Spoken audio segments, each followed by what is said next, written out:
Gardens is the site of the 13th Annual International Cultural Festival. And even though it's an international cultural festival, it's a day in which I'm proud to be Bahamian. I'm standing here with Chairman of the International Cultural Committee, Mr. James Catlin. You've been with this committee from the inception. Initially, it started as a celebration of the 50th anniversary of the United Nations, but it's continued on. And in some ways, to me, it seems like it gets better from year to year, Mr. Catlin. Well, we are very consistent. We try harder. We laid, in my estimation, I'm proud to say this, I think we laid very good groundwork for the very first festival. So the ensuing years became, I wouldn't say easier, but all of the players are there, they know what they're supposed to do, they know how they're supposed to go about it. And the whole concept, the whole idea behind it was to bring the peoples of the Bahamas together, united in the Bahamas for a better world. You understand?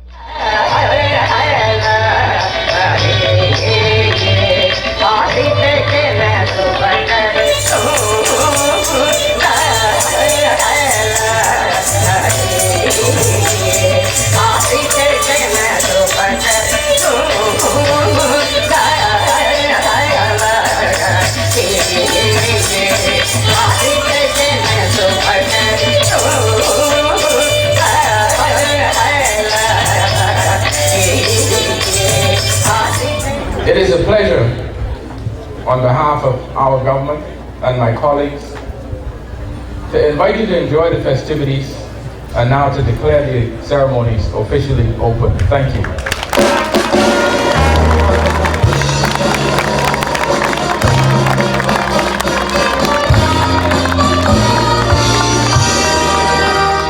I'm standing here with Neha Cody. She's a 13-year-old student at Queens College High School. She's in the 8th grade. Neha, you actually did the invocation in a dance form.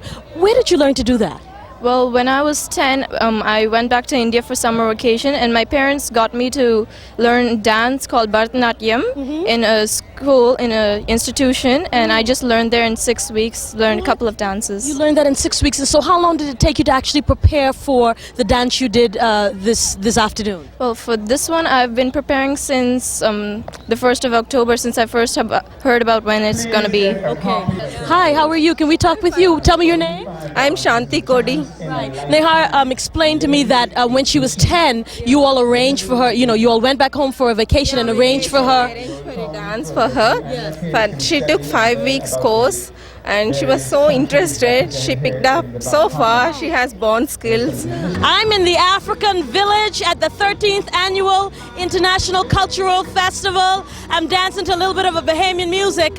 You know, when a lot of people think about Africa, and even when they talk about Africa, they talk as if Africa is one nation, but that's not true. Africa is a continent that's made up of 54 different nations. Now tell me, what are some of the ingredients in this plantain fritters? I have overripe plantain, onions, pepper, ginger.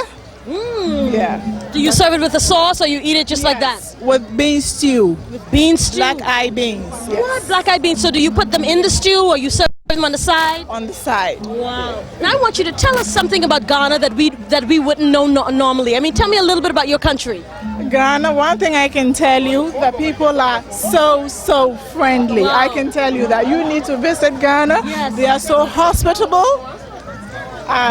You can find the most peace. Yes.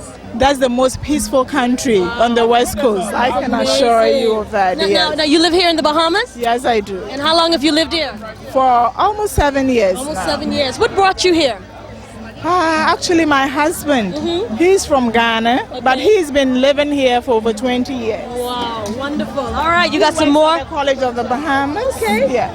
So you got some more plantain fritters coming out. This looks wonderful. And you all are featuring a lot of other things today as well, right? Yes. Okay, so we're going to walk around and see some of the other artifacts and food things from Ghana, West Africa. According to her, it's the most peaceful country on the West Coast. Native show. This gentleman from Austria has got a couple of different names, actually. It's Ernst. It depends where you are. You know, if I'm in Italy, it's Ernesto. Right. If I'm in France, it's Ernest. I mean, Ernest. Yeah. And if I'm in the Bahamas, then it's Ernest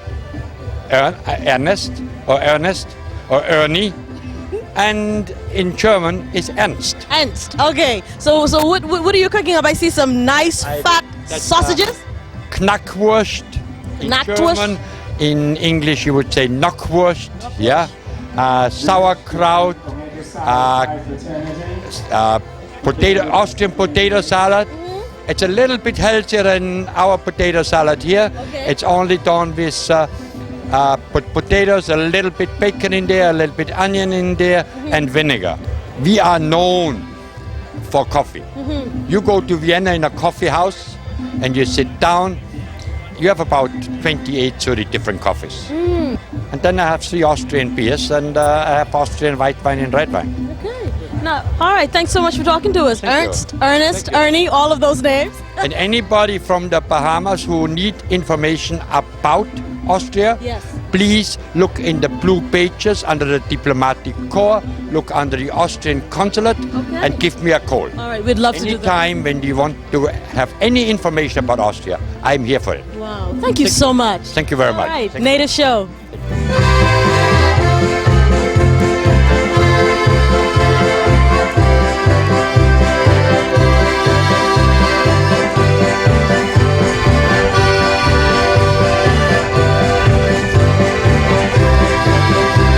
We're at the 13th Annual International Cultural Fest, but I'm wondering if you're ready for a little geography lesson.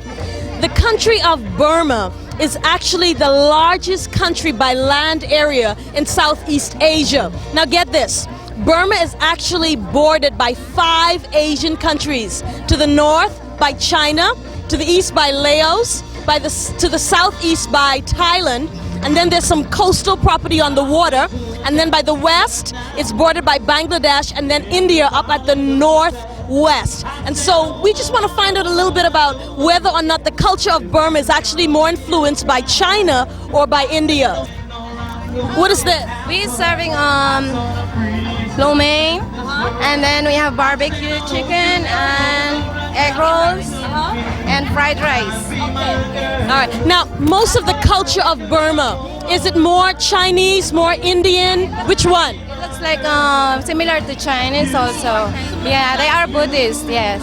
Okay, a lot of times when we hear about the country of Canada, we're thinking, you know, Niagara Falls, Toronto, Vancouver, Quebec. But Shelley here is from Saskatchewan. It's on the western part of Canada. And so I want you to tell me a little bit about your part of the country. Saskatchewan is a prairie province, and their logo is Land of the Living Skies. You can actually watch a sunset for 3-4 hours in the summertime. That's how long it is. So what time does the sun actually set? 10 o'clock around there in the summertime. Yeah. Wow, now what are you holding in your hand? This year is called a dream catcher, and the dream catcher is a Aboriginal symbol. And the legend behind this dream catcher is that there was a woman, an old lady, Chippewan heritage, was watching a spider, and her grandson had come into the room and was going to kill it, and she had said, no, don't kill the spider. And the spider was so grateful for her not killing that. So he said he would weave a magical spin for her, and so hence this is it. And the idea behind this is you hang this above your bed or in your cradle in your room, and when you have dreams, the bad dreams are caught in the web, and the good dreams pass through the center. And so they can be very intricate, and you're usually with feathers and so on. This here has rabbit's fur on it, so it takes quite a long time to make them, as well as to. But that's the brief legend of the dream catcher. Dream catcher, and it's an Aboriginal tale? Yes, it is. All right, tell me your name. Peter Gowdy. Peter Gowdy. Now listen, I hear that this Canadian back bacon is famous, it's delicious, so tell me a little bit about it. I see you have the pre-cooked version over there. No. No? No, this isn't cooked. It has been cured. It is a pork loin that has been cured. It's only made in Ontario. Okay. And then we slice it, and then we fry it. And you can have it as a sandwich. You could actually even do it as a roast. Wow. Because it's a loin. Right. And then of course you can have it with eggs and whatever. Okay. So even this morning I had the Mexicans bought 12 of them. That's how good they are. What? So we know they're good. Now why do they call it Canadian back bacon? Well, there is Canadian back bacon, which has always been done from the pork loin. The pea meal is cured in a different way and gives it a very unique taste. Very nice. I've never found anybody who said, I don't like this. They all love it. This is delicious. There you go. I mean, we have Canadian bacon, you know, that we buy in the store, but I've never had it like this. No, no. Wow. You all, if you didn't get down here, you're missing something wonderful. Canada, pre-meal bacon, is that it? Pre-meal bacon. Pre-meal bacon, nothing better than it. It's good stuff. All right. Native show.